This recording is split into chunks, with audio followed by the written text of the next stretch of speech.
चर्चा में मेरे साथ बीजेपी की तरफ से महेश वर्मा, जेडीयू अहम घटक है मोदी सरकार का, उनके राष्ट्रीय प्रवक्ता और राष्ट्रीय सचिव भी हैं राजीव रंजन,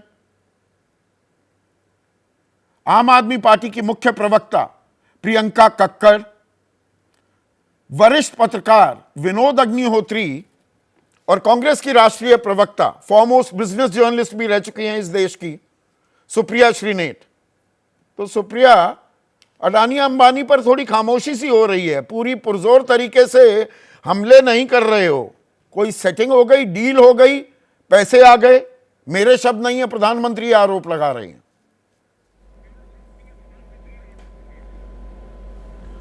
आप सबको मेरा नमस्कार, आपको और मेरे सारे को पैनलिस्ट को मेरा नमस्कार।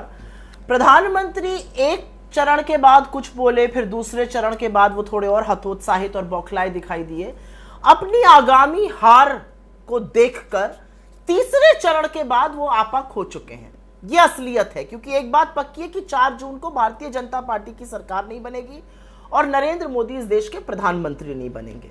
तो सीधी और सपाट बात अगर मैं करना चाहूं तो वो ये है कि प्रधानमंत्री का वक्तव्य बिल्कुल संतुलन खोने के बाद आया है। 2 मई को, 3 मई को, 5 मई को, 6 मई को, 7 मई को लगातार राहुल गांधी हमलावर रहे। लगातार राहुल गांधी ने तेलंगाना में, महाराष्ट्र में, लगातार राहुल गांधी ने जो बाकी जगहों पर प्रचार किया उन सब पर जाकर अडानी और मोदी जी की कलई खोली। उन्होंने 2 मई को कर्नाटका में, 3 मई को महाराष्ट्र में, 5 मई को तेलंगाना में, 6 मई को मध्य प्रदेश में, 7 मई को झारखंड में मोदी और अडानी का नाम लिया। अडानी के ऊपर सवाल उठाए। मोदी जी पता नहीं कौन सी बातें करते हैं, लेकिन एक चीज साफ है कि मोदी जी जब ये बात करते हैं तो एक नागरिक होने के नाते मैं कहना चाहती हूं कि उन्होंने बहुत गंभीर आरोप लगाए हैं। उन्होंने ये गंभीर आरोप लगाया है कि इस देश के 2 बिजनेसमैन अडानी और अंबानी टेम्पो में, बोरे में भर भर के काला धन लोगों को बांट रहे हैं। प्रधानमंत्री हैं, उनके पास जरूर कुछ सूचना होगी। प्रधानमंत्री हैं, उनके पास संस्थाएं हैं, उनके पास संसाधन है, उनके पास तमाम प्रोबिंग एजेंसीज हैं। प्रधानमंत्री इसकी जांच कब कराएंगे? इतना बड़ा आरोप तेलंगाना में लगा देते हैं, इसकी जांच वो कब यही तो सवाल है। एक मिनट सुप्रिया, यही तो सवाल है। वो एक शेर, एक सेकंड सुनिए ना, वो शेर है ना कि तू इधर उधर की ना बात कर। सवाल दरअसल यही है, टेम्पो भर के काला धन आपके पास आया है क्या? आप तो ये कह रहे थे कि अरे भाई हमारे तो पैसे सीज कर लिए, सील कर दिए हमारे खाते, ना फ्लाइट के पैसे देने के लिए हैं, ना ट्रेन बुक कराने के लिए हैं, हम चुनाव कैसे लड़ेंगे? प्रधानमंत्री इसी ओर इशारा कर रहे हैं क्या? आप तो अच्छा खासा अब कह रहे हैं कि चुनाव लड़ रहे हैं आप। मैंने तो नरेंद्र मोदी की पहली कलई खोल दी ना, ये कहकर कि प्रधानमंत्री जी जब ये कह रहे हैं कि ये काला धन बांटा जा रहा है, किसको मिल रहा है? हमको मिल रहा है, किसी और को मिल रहा है, ये दूसरा पड़ाव है, उसका भी डिस्कशन करेंगे।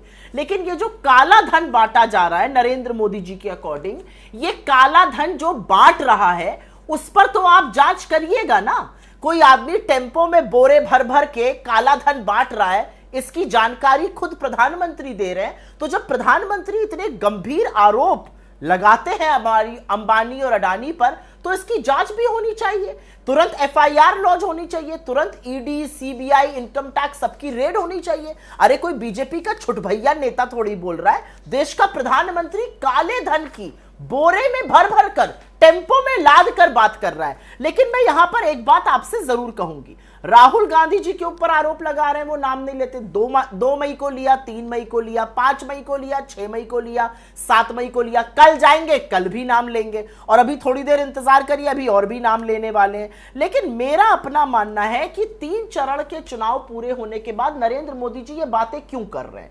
ये बात उनको इसलिए करनी पड़ रही है क्योंकि राहुल गांधी जी ने उन्हें अंततोगत्वा मजबूर कर दिया कि भ्रष्टाचार का खुलासा करें नरेंद्र मोदी। ये वही नरेंद्र मोदी हैं जिन्होंने राहुल गांधी जी ने जब कलई खोली थी मोदी अडानी स्कैम की पार्लियामेंट में, तो षड्यंत्र करके उनकी सदस्यता रद्द करा दी थी। तो अगर वो भ्रष्ट हैं और घोटाले में लिप्त हैं, एक मिनट अब रुकिए ना, और आप तो फॉरमोस्ट बिजनेस जर्नलिस्ट भी रही हैं, अडानी का भी जरा निवेश का मैंने एक थोड़ा ब्यौरा दिया था, उसमें फिर से मैं आपकी तवज्जो चाहूंगा, 25,000 करोड़ सुना मैंने। सितंबर 2022 पश्चिम बंगाल तो तृणमूल कांग्रेस की सरकार है ना, विपक्ष की, इंडिया वालों की सरकार है।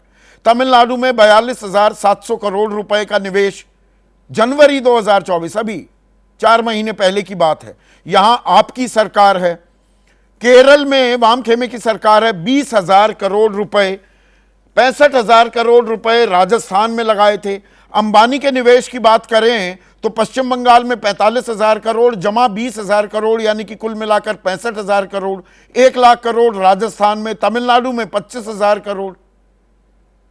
तो जो औद्योगिक घराने घोटाले कर रहे हैं, घपला कर रहे हैं, भ्रष्टाचार कर रहे हैं, उनका निवेश आपको लाल कालीन बिछाकर आप उसका स्वागत क्यों करते हैं? यह भी तो सवाल होगा ना। आपका सवाल अच्छा है, लेकिन आप मुद्दे से विषयांतर हो रहे हैं।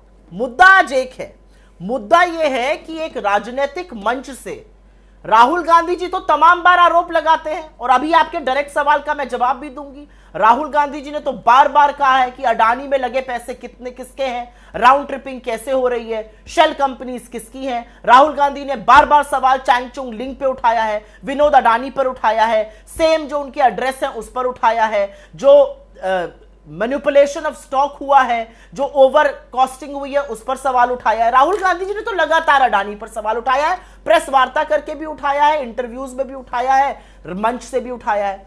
आज जब राजनीतिक मंच से प्रधानमंत्री कहते हैं कि अडानी और अंबानी जो है वो भर भर कर पैसा काला धन दे रहे हैं, तो सिर्फ अडानी की चर्चा मत करिए, अंबानी की भी करिए। और जैसे आप बोल रही हैं प्रियंका